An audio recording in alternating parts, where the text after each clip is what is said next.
Good afternoon बच्चों। आज हम स्टार्ट करने वाले हैं। हमारा टॉपिक है मोल कंसेप्ट। मोल कंसेप्ट ये बहुत ही सिंपल टॉपिक है, हर एक एग्जाम में इसकी ज़रूरत होती है। बेसिकली आपका नीट एग्जाम हो, आपका 12th हो, 11th, सब बेसिक कंसेप्ट, आईआईटी, सब में मोल कंसेप्ट। हम मोल कंसेप्ट की बात करेंगे। ये बहुत ही कंफ्यूजिंग भी है और सिंपल भी है। सबसे पहले हम मोल को समझने के लिए देखते हैं कि वन मोल क्या है। वन मोल सिंपल लैंग्वेज में देखें तो वन मोल हमारा है इतना पार्टिकल, 6.022 इंटू 10⁻⁻23। कोई भी पार्टिकल ये हो सकता है। वैसे तो हम माइक्रोस्कोपिक पार्टिकल्स की बात करते हैं, लेकिन हम किसी को भी कंसिडर कर सकते हैं। जैसे हमने देखा है कि 1 डजन किसके बराबर होता है। 1 डजन हमारा होता है इक्वल टू 12। सिमिलर वे में हमारे पास क्या है, one mole is equal to 6.022 into 10⁻23। जैसे हम कहें कि वन मोल प्रोटॉन्स है।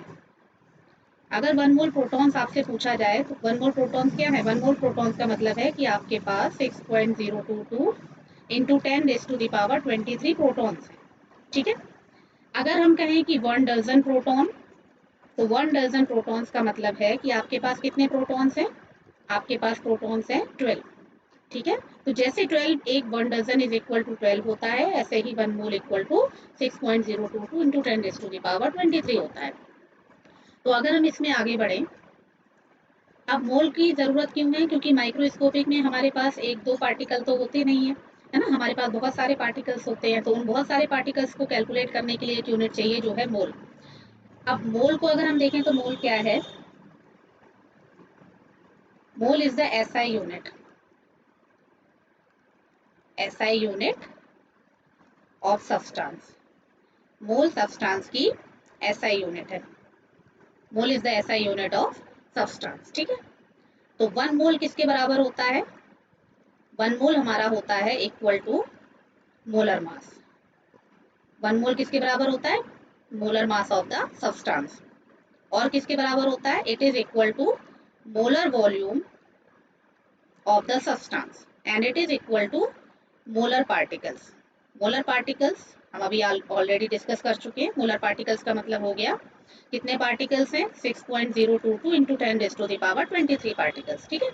अब जब हम मोलर मास की बात कर रहे हैं बेटे, तो मोलर मास हमको पता है कि जैसे हमने कहा कि molar mass of carbon dioxide कैसे निकालते हैं। सिंपल है, हमारे पास एक कार्बन है, ये जो कंपाउंड कार्बन डाइऑक्साइड है ये बना है 1 कार्बन एंड 2 ऑक्सीजन एटम से। अब कार्बन का एटॉमिक मास कितना होता है 12, और ऑक्सीजन का एटॉमिक मास होता है 16। ठीक है। तो ये कितना हो जाएगा टोटल। टोटल हमारे पास कार्बन डाइऑक्साइड का जो मोलर मास आएगा 44 ग्राम पर मोल। मतलब one mole molecules of CO2 possess mass 44 gram. ठीक है। इसका मतलब ये है। और वन मोल का क्या मतलब है, वन मोल आप क्लियर जानते हैं। वन मोल का मतलब है आपका 6.022 इंटू 10⁻23 मालिक्यूल्स। यहाँ हमने मालिक्यूल्स क्यों बोला है, क्योंकि ये मालिक्यूल है, ये एटम नहीं है, ये मालिक्यूल है। और ये मालिक्यूल मतलब ये एक कंपाउंड है, और ये जो कंपाउंड बना है वो मालिक्यूल से मिलकर बना है। कार्बन डाइऑक्साइड एक कंपाउंड है, और ये कंपाउंड किससे बना है, मालिक्यूल से। और कितने मालिक्यूल से मिलकर बना है, वन मोल। और अगर वन मोल से मिलकर बना है तो उसका मास है 44 ग्राम पर मोल, जिसे हम कहते हैं क्या, मोलर मास। यानी mass in gram is called molar mass. ठीक है। मोलर वर्ड आ गया है मोल।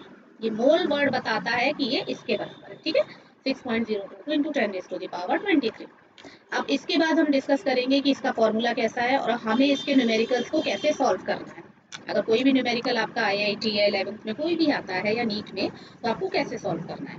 तो हमने क्या देखा, हमने देखा कि वन मोल हमारा किसके बराबर था। वन मोल था मोलर मास के बराबर, फिर था मोलर वॉल्यूम के बराबर, फिर था मोलर पार्टिकल के बराबर। अब अगर हम मोलर वॉल्यूम की बात करते हैं बेटे, यहाँ पे थोड़ा सा हमको याद रखना है। ये मोलर वॉल्यूम हम गैसियस के लिए अगर लेते हैं तो ये वैल्यू आती है 22.4 लीटर। ठीक है। और ये वैल्यू हमको डिस्कस करना है एट एसटीपी। एसटीपी क्या होता है, स्टैंडर्ड टेम्परेचर एंड प्रेशर। यहाँ टेम्परेचर लिया गया है स्टैंडर्ड 273 केल्विन, जिसे हम क्या कह सकते हैं 0 डिग्री सेल्सियस। और प्रेशर कितना लिया गया है, प्रेशर लिया गया है 1 atm। इसका मतलब हम ये कह सकते हैं अगर फिजिकल स्टेट गैस के अलावा सॉलिड या लिक्विड है तो ये वैल्यू एप्लीकेबल नहीं है। ठीक है।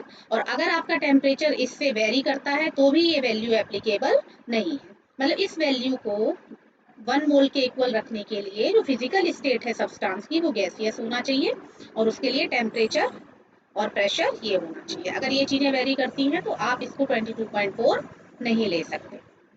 ठीक है।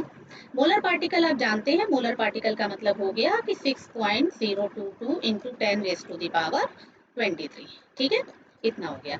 अब हम बात करने जा रहे हैं कि अगर आपके पास आ जाए, मतलब 1 मोल के बराबर ना हो, कोई भी सब्सटेंस आपको दिया हो जो 1 मोल के, मतलब मोलर मास नहीं दिया हो, गिवन मास दिया हो, तो आप उससे मोल कैसे निकालेंगे? गिवन पार्टिकल दिया हो तो मोल कैसे निकालें? क्योंकि मोलर पार्टिकल तो फिक्स है 6.022। तो उसके लिए फॉर्मूला है if mole is not equal to 1। तब हम क्या करें? तब हम कहेंगे mole is equal to given mass upon molar mass is equal to given particle upon molar particle is equal to given volume upon molar volume. ठीक है। Molar volume अभी मैंने डिस्कस किया था कैसे क्या करना है, 22.4 लेना है और एट एस टी की। अब अगर मोल जो है 1 के इक्वल नहीं है तब हम ये फॉर्मूला अप्लाई करेंगे, और इस फॉर्मूले से हम ऑलमोस्ट ऑल द क्वेश्चंस जो मोल कंसेप्ट के होते हैं वो सॉल्व कर सकते हैं। हमारे पास इसमें सबसे पहले हम देखेंगे कि इससे हम रिलेशंस क्या क्या बना सकते हैं, क्या क्या रिलेशन हमारे हो सकते हैं। जैसे पहला हमने रिलेशन लिया, एक कंपाउंड है, उसका मोल दे रखा है और हमें उसका मास निकालना है। ये वन सब्सटेंस के लिए ले लेते हैं। ठीक है, क्योंकि अदर सब्सटेंस होंगे तो उसके लिए हमें इक्वेशन को देखना पड़ेगा, वो स्टोइचियोमेट्री में आता है। वन सब्सटेंस के लिए लेते हैं, मोल और मास में रिलेशन हो सकता है, अदर सब्सटेंस के लिए भी हो सकता है, लेकिन सबसे पहले हम वन वाला यूज करेंगे जिससे हमें सिंपल क्वेश्चन करेंगे, उसके बाद हम हाई लेवल जाएंगे। मोल टू वॉल्यूम रिलेशन हो सकता है। Next, mole to particle relation हो सकता है, मतलब मोल दे रखा है और आपको पार्टिकल्स निकालना है। नेक्स्ट आपका हो सकता है मोल टू, हाँ मोल टू मास तो हो गया ना, मोल टू वॉल्यूम भी हो गया। अब हम नेक्स्ट लेते हैं। नेक्स्ट है हमारे पास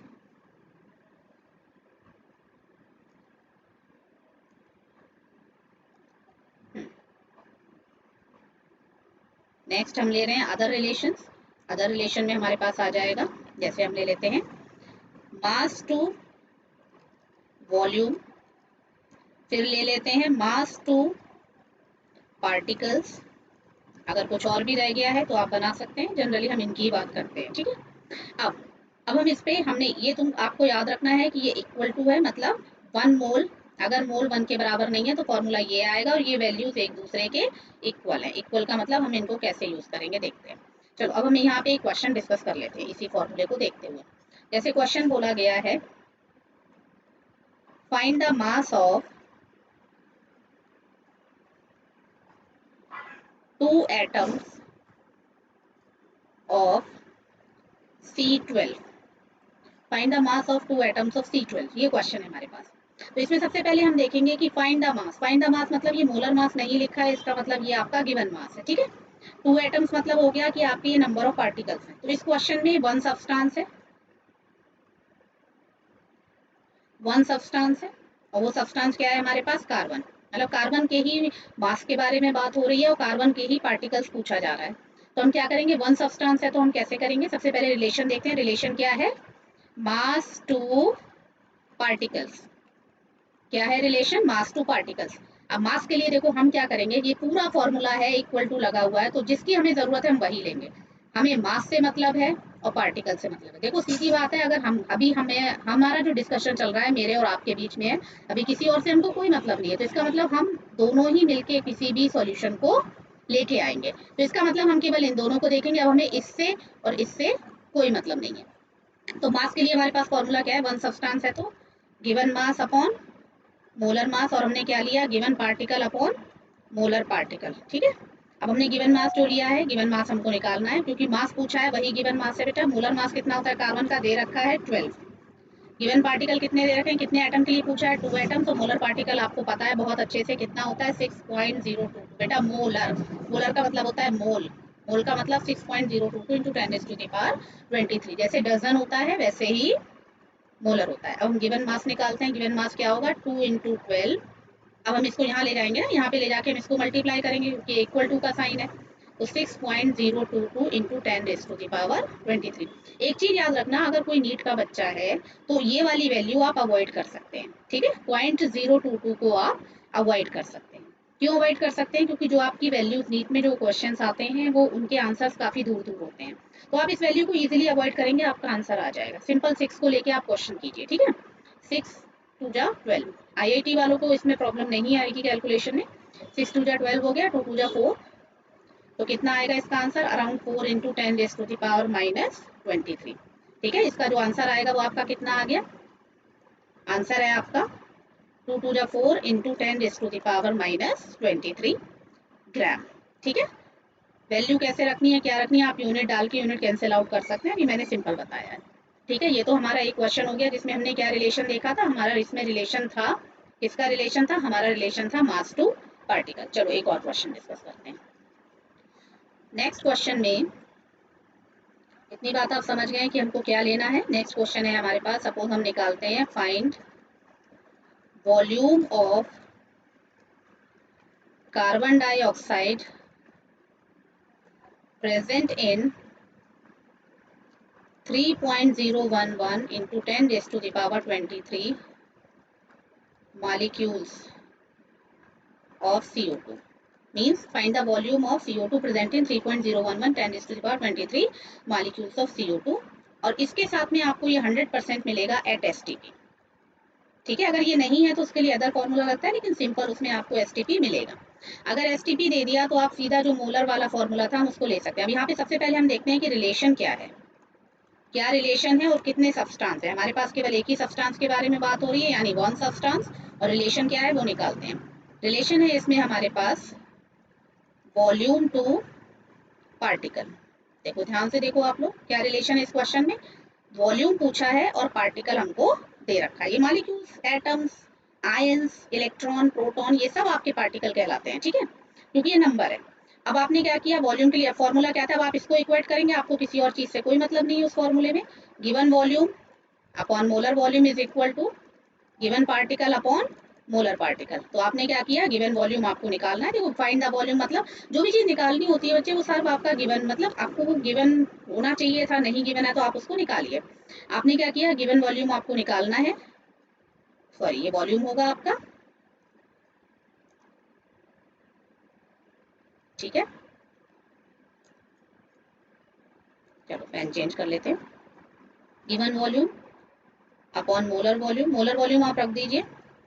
गिवन पार्टिकल आपके पास कितने हैं, 3.011 into 10⁻23 divided by molar particle आपको पता है 6.022 इंटू 10⁻23। अब आप एक काम कीजिए, इसको थोड़ा हम हटा देते हैं, गिवन मोलर वॉल्यूम की भी वैल्यू डालते हैं। आपको पता है मोलर वॉल्यूम की वैल्यू कितनी है, इसकी वैल्यू आपके पास आएगी, जो भी हमने मेजर की थी कितनी थी, इसकी वैल्यू है आपके पास 22.4 लीटर। ठीक है, अब हम क्या करेंगे, ये जो है ये पार्टिकल्स हैं, यानी कि हम कह सकते हैं कि ये मॉलिक्यूल्स हैं, और ये क्या है आपके मॉलिक्यूल्स पर मोल। ठीक है, और ये हो गया लीटर पर मोल, मतलब ये 1 लीटर, क्योंकि मोलर वर्ड जहां भी आएगा समझ लो आपको वहां क्या करना है, वहां आपको मोल में ही लेना है। 1 मोल की ही है ये वैल्यू भी 1 मोल की है, ये पार्टिकल्स भी 1 मोल की, इसीलिए हमने पर मोल लिया है, इसलिए इसको मोलर वॉल्यूम कहा जाता है, इसको मोलर पार्टिकल। अब हम निकालते हैं गिवन वॉल्यूम कितना होगा, 3.011 into 10⁻23 divided by 6.022 into 10⁻23 into 22.4 litre. ठीक है, आपने ये वैल्यू इधर ले गए, आपको सिंपल पता है कैलकुलेशन कैसे करना है। तो कितना आया, आप जब इसको कैलकुलेट करेंगे तो आपका आ जाएगा ये 1/2। ठीक है, तो कितना हो जाएगा 1/2, कितना हो गया आपका 0.5, तो ये हो जाएगा आपका 0.5 इंटू 10। हाँ ये तो कैंसिल हो गया आपका। ठीक है, जब ये कैंसिल है तो क्या आएगा, सीधा है, सिंपल कैलकुलेशन है। नीट में ऐसे ही सिंपल क्वेश्चन आते हैं, ज़्यादा हाई लेवल पे नहीं जाना होता है, आपको 4 मार्क्स लाने हैं, ईजिली 4 मार्क्स लाए जा सकते हैं सिस्टमेटिक पढ़ाई से। 22.4 लीटर आपने लिया, और इसका वॉल्यूम कितना आ जाएगा, जब आप इसको कैलकुलेट करेंगे जो भी यहाँ आपका आंसर आएगा वही आपका आंसर है। सिंपल कैलकुलेशन है बच्चे, ठीक है, इसमें कोई ज़्यादा प्रॉब्लम वाली बात नहीं है, आप इसको सिंपली कैलकुलेट कीजिए। ठीक है, अब हम इसके बाद देखते हैं, नेक्स्ट टॉपिक पे आ जाते हैं। इसका हो जाएगा हमारा ये, मतलब बेसिकली ये 1/2 कर रहे हैं तो हाफ हो जाएगा 11.2 लीटर। ये इसका वॉल्यूम है, गिवन वॉल्यूम। कितने पार्टिकल का गिवन वॉल्यूम है ये? इतने पार्टिकल्स का। ठीक है, मेरे ख्याल से ये क्वेश्चन आपको समझ आ गया होगा। ठीक है, सबसे पहले इस क्वेश्चन में रिलेशन निकाला, रिलेशन निकालने के बाद हमने इसको सॉल्व किया। चलो एक और क्वेश्चन डिस्कस करते हैं फिर। नेक्स्ट क्वेश्चन, नेक्स्ट क्वेश्चन में हम देख सकते हैं कि सेम क्वेश्चन वही वाला लेते हैं, कार्बन डाइऑक्साइड वाला। Calculate the mass of carbon dioxide, gas है वैसे ये, present in 3.011 into 10 raised to the power 23. Calculate the mass of CO2. एक मिनट इसको दोबारा,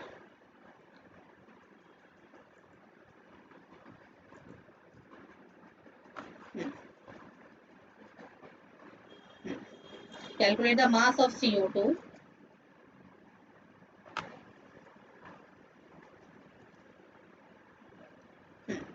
calculate the mass of CO2 in 3.011 into 10 raised to the power 23 molecule. मतलब इस type से आपका क्वेश्चन आएगा कि मास आपको कैलकुलेट करना है कार्बन डाइऑक्साइड का, इतने मालिक्यूल्स को, इतने मालिक्यूल्स को मिला के क्या मास होगा। हम इस क्वेश्चन को सॉल्व करने की कोशिश करते हैं। तो अब सबसे पहले वही बात आ गई, हमें निकालना है रिलेशन। रिलेशन में हमारे पास क्या है? रिलेशन है हमारे पास अब मास टू पार्टिकल्स। अब रिलेशन है हमारे पास मास टू पार्टिकल्स। मास के लिए फिर वही लिया हमने, गिवन मास, क्योंकि कंपाउंड एक ही है, कंपाउंड एक ही है, एक ही सब्सटेंस की बात हो रही है। Given mass upon molar mass is equal to given particle upon molar particle. तो गिवन मास हमारे पास कितना है? गिवन मास हो गया, हमें निकालना है गिवन मास, क्योंकि जो मास पूछा है वो निकालना होता है। मोलर मास आप हमने पहले ही कैलकुलेट किया है, इसके लिए 44 ग्राम पर मोल हम लिख सकते हैं। गिवन पार्टिकल हमारे पास कितने हैं? 3.011 into 10 raise to the power 23 divided by molar particle कितना है ये भी हमको पता है, 6.022 into 10 raise to the power 23। ठीक है, ये वैल्यू कैंसिल हो गई। आपके पास कितना आ गया? गिवन मास आ गया आपके पास इज इक्वल टू ये 3 पॉइंट, इनको आप कैलकुलेट करेंगे तो 1/2 आएगा। 1/2 का मतलब हो गया 0.5, तो 0.5 इंटू 44। ठीक है, 0. तो ये आ गया आपका 22 ग्राम। ठीक है, ये आपका, क्योंकि यहाँ पे आपका ऑलरेडी ग्राम पर मोल था, यूनिट क्या है? ग्राम पर मोल है, तो मोल से मोल ऑलरेडी कैंसिल है। ठीक है, मोल से मोल कैंसिल है आपका, नहीं ग्राम पर मोल नहीं है बच्चे, ये पार्टिकल पर मोल है। ये वॉल्यूम आपने मालिक्यूल्स नहीं है ना, तो जो भी पार्टिकल आप लेंगे इसको वही लेना है, जो भी पार्टिकल आप यहाँ पे ले रहे हैं ये वही आएगा। ठीक है, तो यहाँ पे हमारी क्या आएगी? यूनिट। यहाँ पे यूनिट आएगी हमारी मालिक्यूल्स। जो भी आपने लिया है पार्टिकल के फॉर्म में, अगर आप इलेक्ट्रॉन ले रहे हैं तो आप इलेक्ट्रॉन लिखेंगे, इलेक्ट्रॉन पर मोल, तो यहाँ क्या आएगा? मालिक्यूल्स। ठीक है, तो मोल से मोल कैंसिल है, इतना आपके ये हो गए ग्राम पर मोल। तो कितना हो गया? ग्राम, मालिक्यूल से मालिक्यूल, यहाँ पे एक मालिक्यूल था ऑलरेडी, इसलिए मालिक्यूल से मालिक्यूल भी कैंसिल। हाँ, ये कैलकुलेशन आपको कॉम्पिटिटिव में ज़रूरत नहीं है, लेकिन अगर आप 11th का पेपर दे रहे हैं तो आपको ये वैल्यू लिखनी पड़ेगी, तभी आपको मार्क्स मिलेगा, क्योंकि इन पे डिस्ट्रीब्यूशन ऑफ मार्क्स होता है, तो इन यूनिट्स के आपके मार्क्स कट सकते हैं। ठीक है, तो ये आपका आंसर हो गया। तो उम्मीद है कि आपको ये पसंद आया होगा। अगर मोल कंसेप्ट की और वीडियो चाहिए तो आप प्लीज़ मैसेज कीजिएगा। ठीक है, अगर पसंद आएगा तो हम और इंटरेस्टिंग और सिंपल वे में वीडियो बना के आपको भेजेंगे। Thank you so much.